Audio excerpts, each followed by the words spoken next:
Bismillah ar-Rahman ar-Rahim.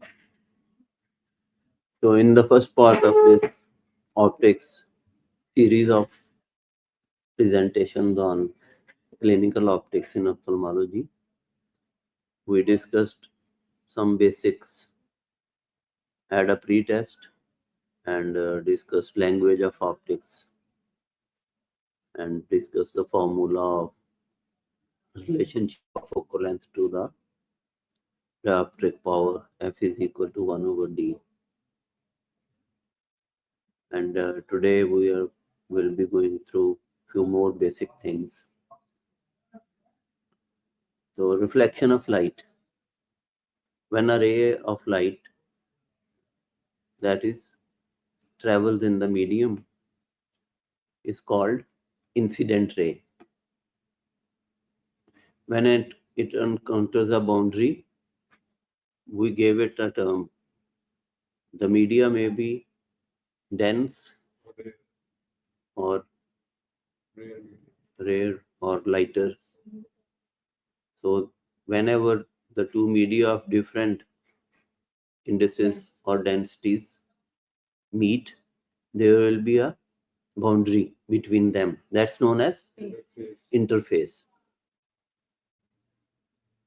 So when this incident ray will meet the interface, it will be reflected back into the first medium. And this phenomena is known as reflection.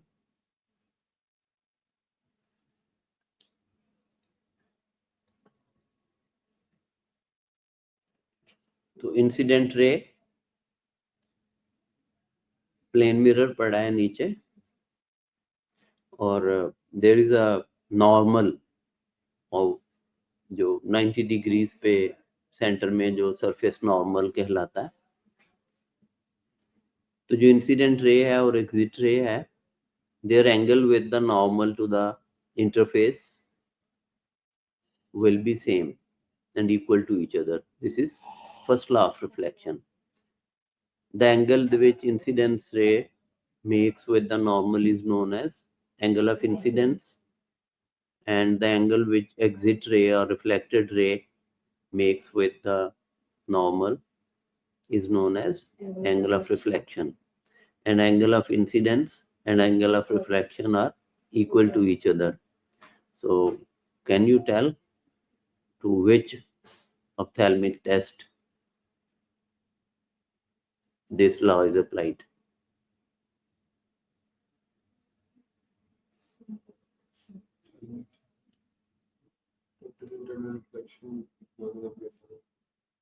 हम तो reflection की बात कर रहे हैं. मैंने I have mentioned it to you on various occasions. Just guess.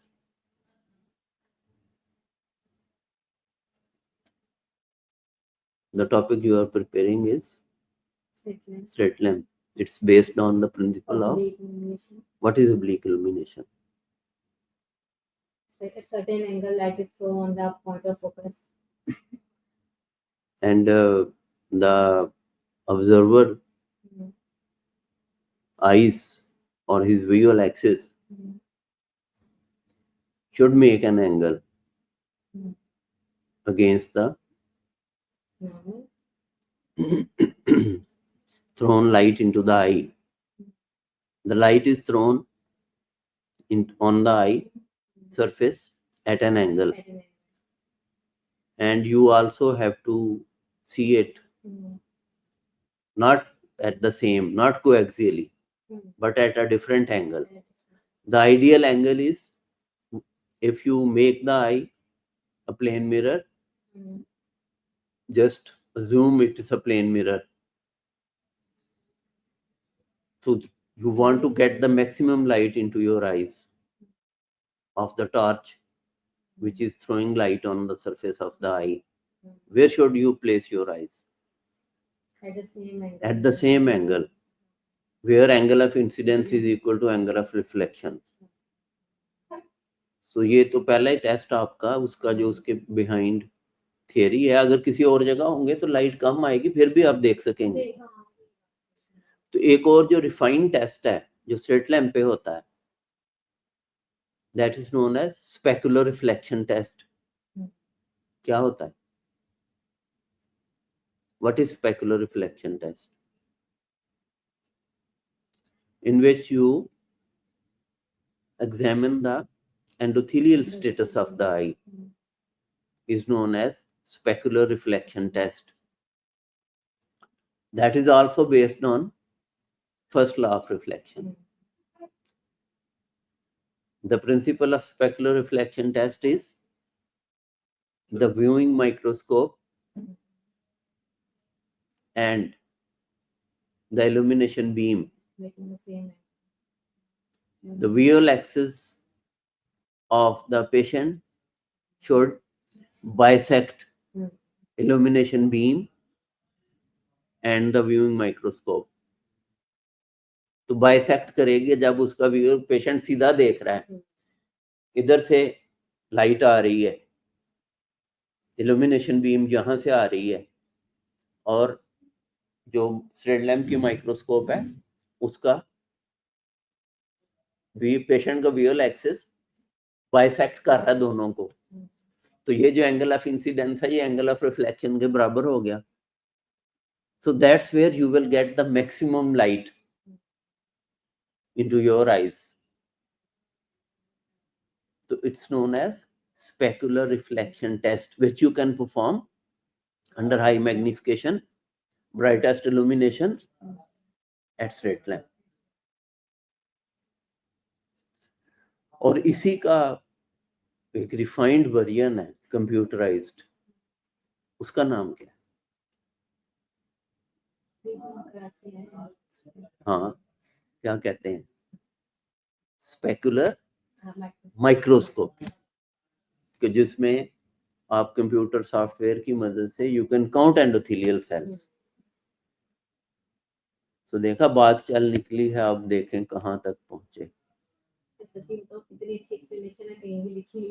तो इंशाल्लाह that's why we are trying कि हम कॉन्सेप्ट्स को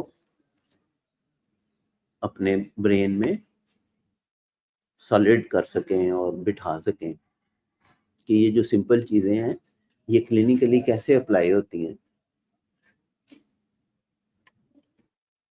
इसका कैमरा नुमान अनेबल करो.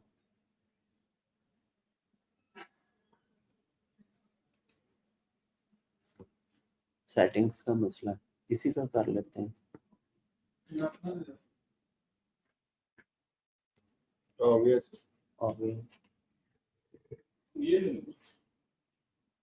आप आ जाए ना, ये काम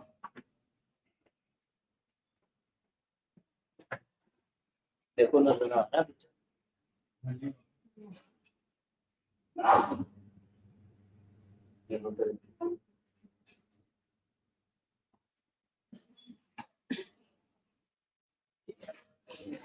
पेशेंट को आपने कंफर्टेबली स्लिट लैम्प पे बिठा लिया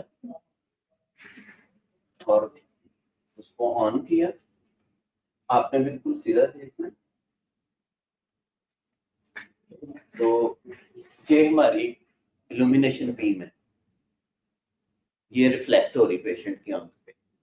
यहाँ से हमने ब्राइटेस्ट इल्यूमिनेशन यूज करनी है and we are going to use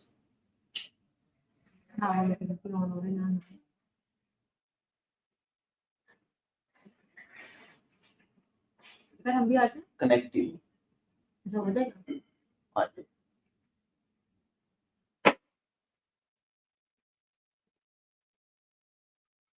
ये नॉर्मल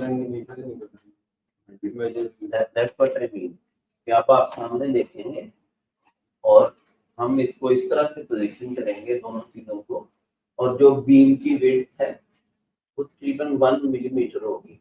आप प्लीज मेरे कान की तरफ देखते हैं.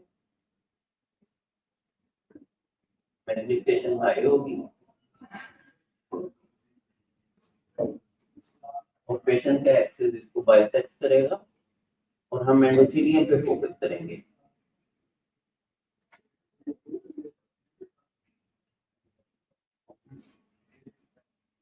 एक मिनट मेरे कान को देखिए, थोड़ा सा डाउन कीजिए.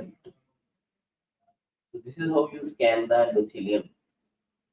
और जब वो आपको रिफ्लेक्शन स्मूथ नजर आएगी endothelium is healthy. And if there is orange peel appearance or a sandpaper-like appearance, that condition is known as corneal retata. Mashallah is a young man who has a healthy epithelium. And there is an incidental finding as well. On his epithelium, there are renoviral infiltrates.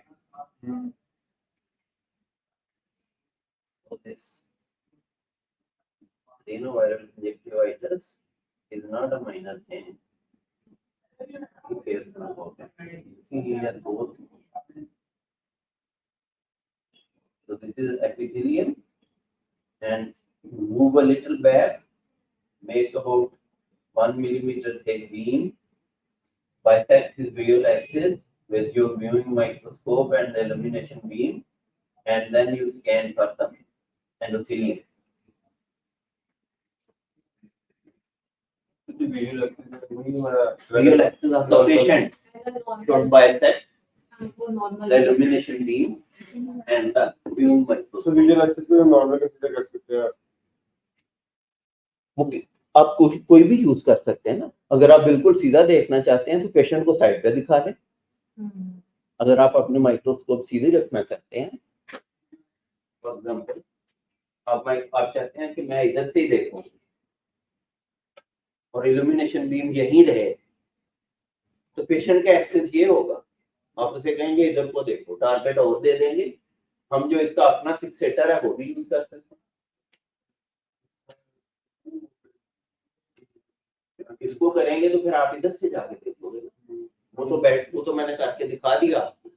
लेकिन अगर आप चाहें कि नहीं मैंने microscope सीधी रखनी है, तो फिर ये सीधी है और ये यूं है, तो पेशेंट को इसके दरमियान में दिखा दें. इवन देन इट्स पॉसिबल कि फिर पेशेंट को बजाय सीधा दिखाने के ये जो फिक्सेशन टारगेट दिया हुआ है ये वाला, इसको आप वहां पे ले जाएं, उसे कहें इसकी तरफ देख. तो बेसिक प्रिंसिपल ये है कि the patient's visual axis should bisect so that the angle of incidence becomes equal to angle of reflection, and you get maximum light into your eyes under high magnification, and you examine the smoothness of the endothelial reflection. Glasses.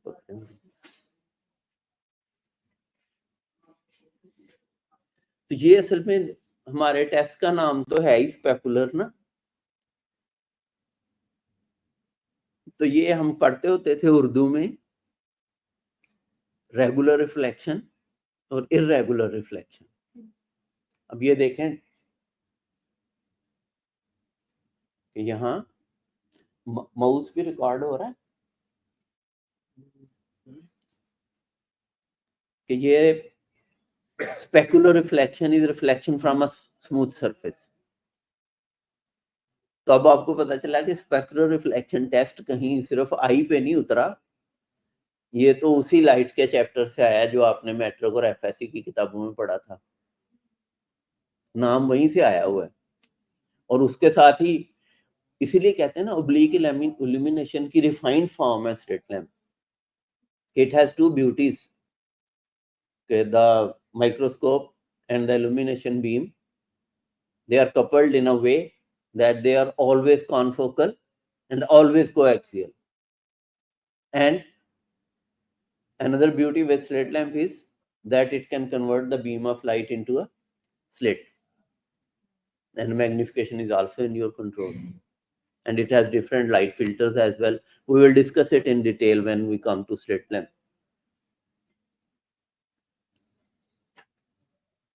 Diffuse reflection is reflection from a rough surface.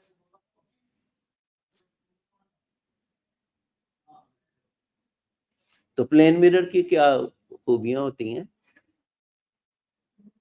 कि erect होता है image but laterally reversed.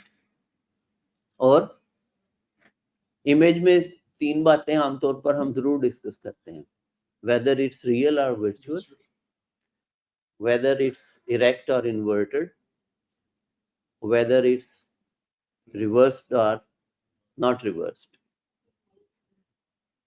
and the size of the image. तो plane mirror में image की 4 खसूसियात में से चारों को कैसे आप डिस्क्राइब करेंगे? बताएं ना अब। Like, The image will be real. real है. Can you take it on the screen? हाँ, virtual. You cannot take the plane mirror image on screen. मैं कई दफा बचपन में लेंस शीशे के पीछे जाके देखता होता था कि वो जो इधर नजर आ रहा था वो किधर गया। जब बच्चा नया नया चीजें डिस्कवर करता है तो इफ ही इज थिंकिंग तो बहुत सारी चीजें, जैसे वो छोटा भाई था, वो मेरे साथ जा रहा था खेतों में, तो शाम का वक्त था और चांद था, पूरा चांद देखकर आप याद आ गए। तो वो चांद को देख रहा था तो वो अचानक गिर गया। तो चूंकि the moon was moving with him, मुझे कहता भाईजान ये चांद क्यों नहीं गिरा मेरे साथ? तो ये मेरे साथ साथ जो चल रहा था, तो मैं गिर गया हूँ, इसको भी गिर जाना चाहिए था। तो ये कितने इंटरेस्टिंग चीजें होती हैं, नेचुरल फिनोमिना। तो बहरहाल चारों खूबियां बताएं प्लेन मिरर में क्या होंगी? Reverse, Correct. erect, and same at the side. And the same size. Sir हम जो आप कह रहे हैं लेंथ उसको स्क्रीन पे हम कैप्चर नहीं कर सकते, तो इसका नॉर्मल में हम कैसे डिफाइन करेंगे? मतलब ये लैंग्वेज में अगर हमें करना हो कि स्क्रीन पे नहीं ले सकते इमेज को। सन पता ही है नहीं ले सकते, लैके दिखाओ, जाओ ले रखो पीछे प्लेन मिरर द स्क्रीन, देखो उत्ते आंदा है। प्लेन मिरर के पीछे कैमरा रखें, can you capture it? No. तो जिस डिवाइस के पीछे कैमरा रखने से आप कैप्चर कर लें वो तो ठीक है, जिस पे ना कर सके वो वर्चुअल। तो लेंस में तो सर स्क्रीन पे कर सकते हैं। लेंस में कर सकते हैं क्योंकि लेंस में तो एक क्रॉस करके बनता है ना, और वो रियल इमेज होता है। We will come to that. Polish होती है और वो बाकी बातें भी सारी नजर आ रही हैं कि angle of incidence is equal to angle of reflection.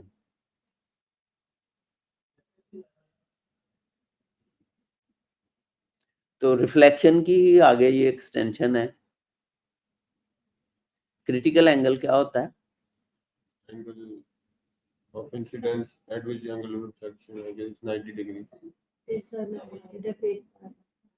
Interface तो 90 है ना। Critical angle is the angle of incidence from which the angle of refraction becomes 90. 90 कब होगा? जब जो रिफ्लेक्टेड रे है वो किसके पैरेलल होगी? इंटरफेस के। When the reflected ray will become parallel to the interface, तो उसका नॉर्मल के साथ एंगल 90 हो जाएगा। ये देखिए, ये नॉर्मल है, ये इंटरफेस है और ये उसके पैरेलल रिफ्लेक्ट हो गई। तो ये जो एंगल आई है ये क्रिटिकल एंगल है। और इसको क्रिटिकल क्यों कहते हैं? कि इससे ऊपर जो भी एंगल पे रे टकराएगी वो बाहर निकलने में कामयाब नहीं होगी, वो रिफ्लेक्ट बैक हो जाएगी। That's why it's known as critical angle. और वो जो रिफ्लेक्ट बैक होना है उसका into the denser medium, that's known as. इसका बहुत शौक था आपको ना, बार बार हर जगह यही टिका रहे थे। इसमें ये भी है कि हमेशा जब लाइट डेंसर से रेयर में जाएगी तब ऐसा होगा। हाँ, डेंसर से जब डेंसर से रेयर मीडियम में जाएगी तो light will be reflected away from the normal. When the light enters from a lighter to a denser media, it's reflected towards the normal. So it will be keep on reflecting away from the normal depending upon the increasing angle it strikes with the interface until an angle is here where it becomes parallel to the interface. That angle will be, angle of incidence will be known as critical angle. And any ray beyond that critical angle will be reflected back into the denser medium, and this phenomena is known as total internal reflection. अब total internal reflection कहाँ apply होती है? Eye में। जब आप एक दूसरे की आंखों में देख रहे होते हैं तो वहां भी टोटल इंटरनल रिफ्लेक्शन अप्लाई हो रही होती है। क्यों? आंख इस तरह काली है जैसे नजर आ रही है। क्यों काली नजर आ रही है? ना आंख ब्लू है ना काली है, आंख तो चमकती है जब आप उसका रेटिना देखते हैं, तो अंदर तो पूरी दुनिया आबाद है, कोई ब्लैक होल तो नहीं है आई जैसे हम एक दूसरे की आंखें देखते हैं। क्यों? टोटल इंटरनल रिफ्लेक्शन की वजह से जो रोशनी अंदर जा रही है वो बाहर नहीं आती, अंदर ही रह जाती है, इसलिए ब्लैक होल लगता है देखने में। उसको कहते हैं कि आई के अंदर देखना ऐसा ही है जैसे आप किसी अंधे कुएं में झांक रहे हो। बहुत डीप वेल होगा तो आपको पानी की सरफेस नजर नहीं आएगी, पानी से लाइट रिफ्लेक्ट तो हो रही है लेकिन उसका एंगल इस तरह बन रहा है कि वो कुएं के अंदर ही रिफ्लेक्ट हो रही है, वो बाहर नहीं आ पा रही, इसलिए आपको बहुत गहरा कुआं टोटली डार्क नजर आता है, हत्ता कि उसमें टॉर्च की लाइट भी नहीं पहुंचती, वो भी ऐसे रास्ते में खो जाती है, आप खौफजदा होके पीछे हो जाते हैं कि ये गहराई पता नहीं कितनी है। तो इसी तरह आई हालांकि सिर्फ 23 मिलीमीटर की है लेकिन उसके ऑप्टिक्स ऐसे हैं कि उसमें जो लाइट है वो रेटिना से और जो पिछली स्ट्रक्चर्स हैं उनसे टकराकर इंटरनली रिफ्लेक्ट हो जाती है। इसी वजह से आप उनको, जब तक आप टोटल इंटरनल रिफ्लेक्शन को निगेट ना करें, आप एंगल को, रेटिना को, पेरिफेरल रेटिना को नहीं देख सकते। तो दूसरा तो आपने बता ही दिया टोटल इंटरनल रिफ्लेक्शन का। पॉजिटिवली कहाँ यूज होती है? ऑप्टिकल फाइबर में। वो किस इंस्ट्रूमेंट में लगी होती है आमतौर पर? सर हम तो आई की बात कर रहे हैं ना। आपके ऑपरेटिंग माइक्रोस्कोप में बल्ब की हाउसिंग तो दूर होती है और वहां से लाइट जो है आपके पेशेंट की आंख में फाइबर ऑप्टिक के जरिए जा रही होती है, तो अंदर ही अंदर रिफ्लेक्ट होती रहती है। तो fibre optic light works on the principle of total internal reflection. और गोनियोस्कोपी तो पता ही आपको, ये हमने डिस्कस याद है केराटोकोनस में भी वो जो ऑयल ड्रॉपलेट साइंस है उसमें मेरे ख्याल में ये लिटिल रिफ्लेक्शन की वजह कंफर्म कर लें।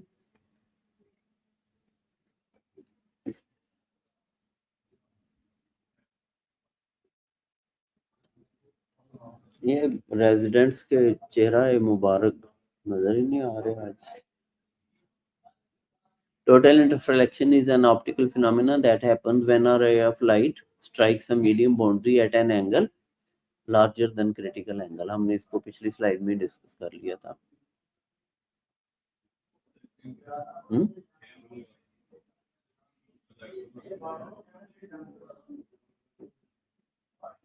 कोई नहीं, आप इसको कर लो आके इधर बैठ के रख दो। ये जो हमारी फिजिक्स की किताबों में इसको उर्दू में शराब कहते हैं और इंग्लिश में ऊपर लिखा तो हुआ मेरा आज ही कहते हैं यार। नहीं बड़ा पानी है और नहीं में बड़ा फिजिक्स में लाजमी पढ़ा होगा।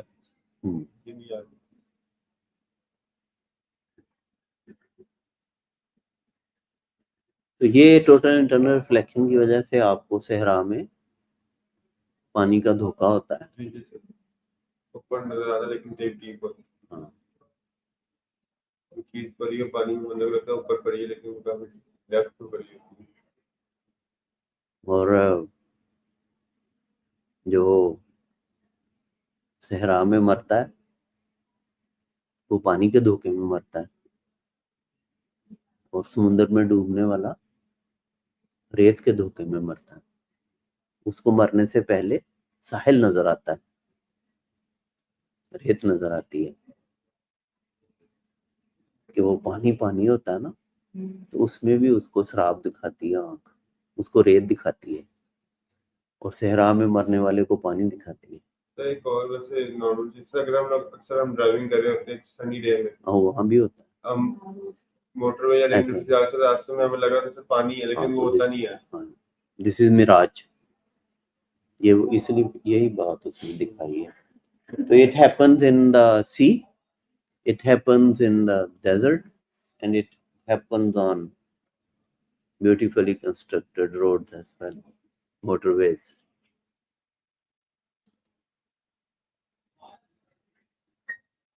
So mirages are caused by the refracting properties of a non-uniform atmosphere. तो इसकी डिटेल में जाने की हमें जरूरत नहीं है, हमने इसको देख लिया। The incident angle of the light reflected from interior chamber angle is greater than the critical angle at the cornea ear interface. That's why the light is reflected back into the eye, and when you place the gonio lens, contact lens, on the cornea, you negate that incident angle. और दो बातें होती हैं, contact lens की मदद से तो आपने इंटरनल रिफ्लेक्शन को निगेट किया, तो फिर आप गोनियो लेंस यूज कर रहे हैं, उस पे फर्स्ट लॉ ऑफ रिफ्लेक्शन की मदद से देख रहे हैं आप कि ये जो कॉन्टेक्ट लेंस है नीचे, उसने आई की टोटल इंटरनल रिफ्लेक्शन को निगेट कर दिया, और वो रे बजाय कॉर्निया एयर इंटरफेस से टकरा के वापस जाने की बजाय बाहर आ गई, लेकिन वो तो अभी भी कहीं और जा रही है, ठीक है, इधर को जा रही है, बाहर निकल रही है। तो फिर हमने एक मिरर लगाया हुआ जिसको आप 3 मिरर में कहते हैं छोटा lens, the smallest lens reflects it back to your microscope. तो वहां प्लेन मिरर है। अगर अब मैं कहता आपसे, अगला सवाल मेरा यही था कि प्लेन मिरर का कोई यूज बताएं ऑप्थेल्मोलॉजी में। तो ये गोनियोस्कोप में प्लेन मिरर की मदद से आप जो रे आपने आंख से बाहर निकाली है, उसको आप अपनी माइक्रोस्कोप की तरफ डायरेक्ट करके देख सकते हैं, और इसी वजह से आप ऑपोजिट एंगल देख रहे होते हैं। You are seeing the angle 180 degree away, और फिर वो लेटरली रिवर्स भी होगा। जाहिर है प्लेन मिरर में बन रहा है इमेज, उसी को देख रहे हैं आप।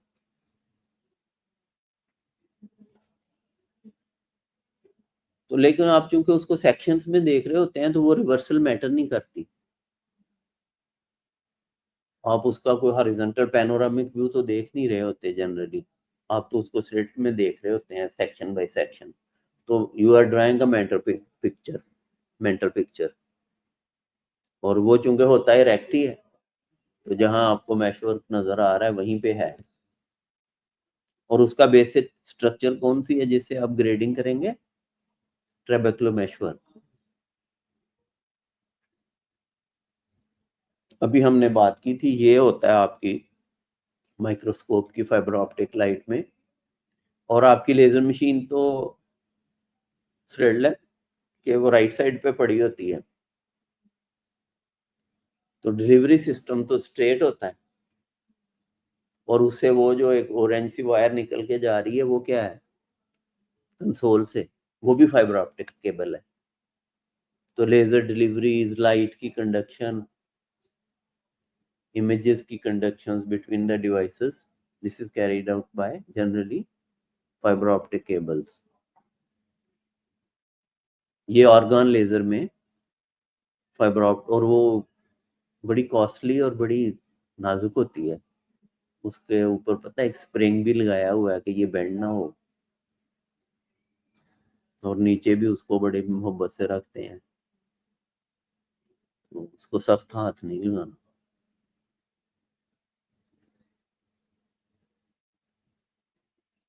तो यही जो हमने अभी, इससे पहले हमें प्रिज्म से ना रिफ्रैक्शन भी पढ़ लेनी चाहिए थी कि हमने रिफ्लेक्शन तो पढ़ ली है। रिफ्रैक्शन क्या है कि जब एक लाइट उसी मीडियम में वापस चली जाए तो वो तो रिफ्लेक्शन हो गई, लेकिन अगर ट्रांसपेरेंट हो आगे, रिफ्रैक्टिव इंडेक्स तो फर्क हो, लेकिन मीडिया ट्रांसपेरेंट हो जिसमें से रोशनी ने गुजर जाना है, तो वहां जो प्रोसेस है, जब रोशनी गुजर जाती है किसी मीडिया से, तो उसके गुजरने को when a light passes through a media is known as refraction। तो वो जो बेंडिंग है वो है सेकंड लॉ ऑफ रिफ्लेक्शन कि when a light enters from a lighter media to a denser media it bends towards the away from the normal। when it denser से lighter में आती है तो away from the normal, और lighter से denser में जाती है तो towards the normal। यहीं से हमने वो टोटल इंटरनल रिफ्लेक्शन पढ़ी है। तो यहाँ प्रिज्म में देखें कि एक तरफ एयर है और ये ग्लास है, अभी उसको भूल जाएं, सिर्फ इस सरफेस को देखें आप। लाइट आएगी तो वो लाइटर मीडिया से डेंसर में एंटर हुई तो it will bend towards the normal, ये नॉर्मल है। और जब वो दूसरी सरफेस में डेंसर मीडिया से लाइटर में जाएगी तो it will bend away from the normal. अब उन दोनों सरफेसेस को आपने एक एंगल पे कंबाइन कर दिया, जिसकी वजह से दोनों दफा जो बेंडिंग ऑफ द लाइट है it's towards the base of the prism. जब वो लाइटर मीडिया से डेंसर में आई तो it bent towards the base, और जब वो डेंसर से लाइटर में एंटर हुई तो it bent again towards the base. तो यहां अगर कोई ऑब्जर्वर को बिठा दें तो उसको लगेगा इमेज यहां पड़ा है, तो image will be displaced towards the apex and the light ray will bend towards the base twice। तो टोटल डिस्प्लेसमेंट दोनों का नेट होगा, वो इसको हम एक्सट्रापोलेट करेंगे तो हमें इमेज यहां नजर आएगा ऑब्जेक्ट का ऊपर, ये लाइट जो बेंड हो गई।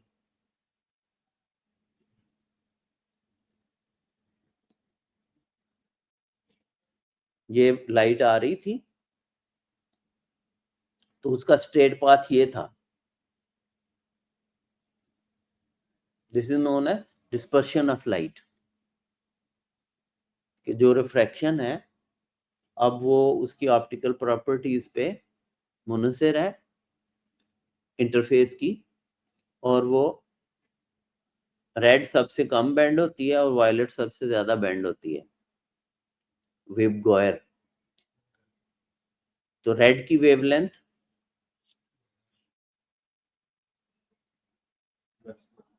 मैक्सिमम है और वायलेट की मिनिमम। तो वायलेट सबसे नीचे है और रेड सबसे ऊपर है प्रिज्म से गुजरने के बाद, ये याद रखें आप। तो this is known as dispersion of light. तो जब आपका ये कहाँ अप्लाई होता है? रेनबो में होता है, आई में।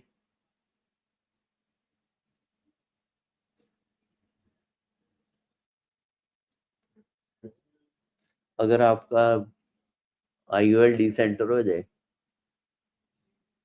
तो हाई पावर, अगर आपने 25 डायोप्टर का लेंस डाला हुआ है तो वो उसका सेंटर हट जाए विजुअल एक्सिस से, तो जो प्लस लेंसेज होते हैं they are actually base to base prisms. एक प्रिज्म ऊपर यूं है, एक नीचे यूं है, उन दोनों को कंबाइन करने से असल में प्लस लेंस बन रहा है। तो जो ही वो ऑफ सेंटर होगा तो it will become a prism. इसी तरह एनक में अगर ऑप्टिशियन ने उसका सेंटर मिसमैच कर दिया पेशेंट के विजुअल एक्सिस से तो प्रिज्मेटिक इफेक्ट आ जाएगा, इमेज जंप भी करेगा और इस तरह रोशनियां भी नजर आएंगी, जिसको अपने अपने अंदाज में फिर पेशेंट आपसे बयान करेगा। सर अक्सर पेशेंट लेजर के बाद भी कंप्लेन करते हैं कि उनको लाइट्स कलर नजर आते हैं, तो यही फिनोमेना वो तो आफ्टर इमेज होता है, that's a different optical phenomena. ये स्कैटरिंग प्रिज्मेटिक इफेक्ट से होती है, dispersion and scattering and displacement of images. Displacement हमने इस स्लाइड में देख ली थी और डिस्पर्शन इसमें देख ली। क्लियर अभी तक? जी। Any questions?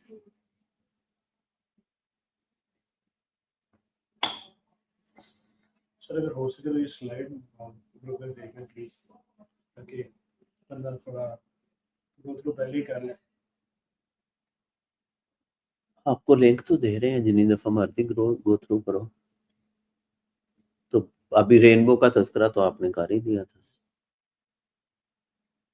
Water droplets disperse करते हैं लाइट को, जिसकी वजह से उर्दू में क्या कहते हैं इसको? औसे कज़ा इंद्रधनुष है। इंद्रधनुष बोलते हैं, बस सिर्फ बोलते हैं, इंडियन में बोलते हैं इंद्रधनुष, हिंदी में बोलते हैं। आराम से बोलो।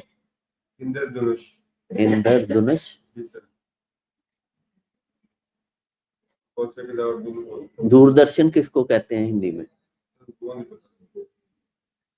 टेली दूर, विजन दर्शन, टेलीस्कोप, टेलीविजन। टेलीविजन। उनका जो सबसे पुराना जो चैनल होता था दूरदर्शन ही था, और दूरदर्शन टीवी का ही ट्रांसलेशन है।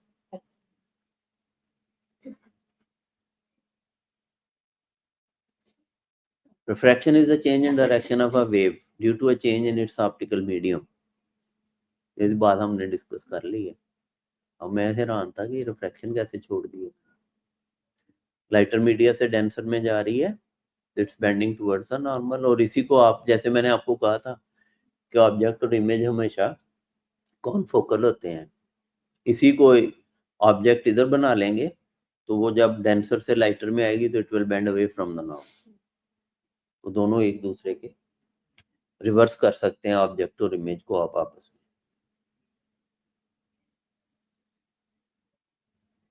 इंसिडेंट रे रिफ्लेक्टेड हो गई और जो गुजर गई वो रिफ्रैक्टेड हो गई।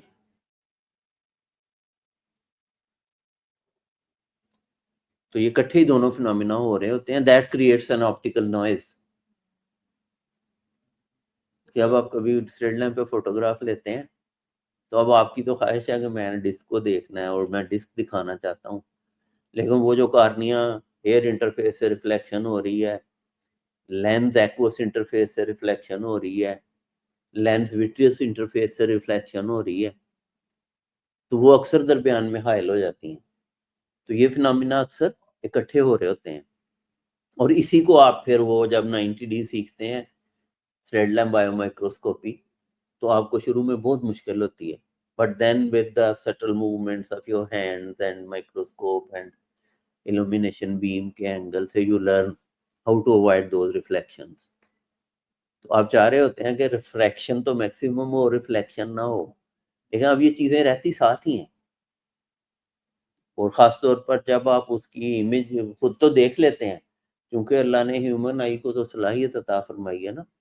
आप तो साइकोफिजिकली जिस चीज़ को टारगेट कर रहे हैं, आपकी अपनी आई ने बहुत सारी चीज़ें फ़िल्टर आउट कर देनी है, लेकिन कैमरा माज़ूर है। इसलिए आप कैमरों में एआई लगा रहे हैं कि वो भी जो अनवांटेड इमेजेस हैं ह्यूमन आई की तरह, उनकी बजाय जो हम एरिया ऑफ फोकस है उसके ऊपर बात करें, उसको देखें।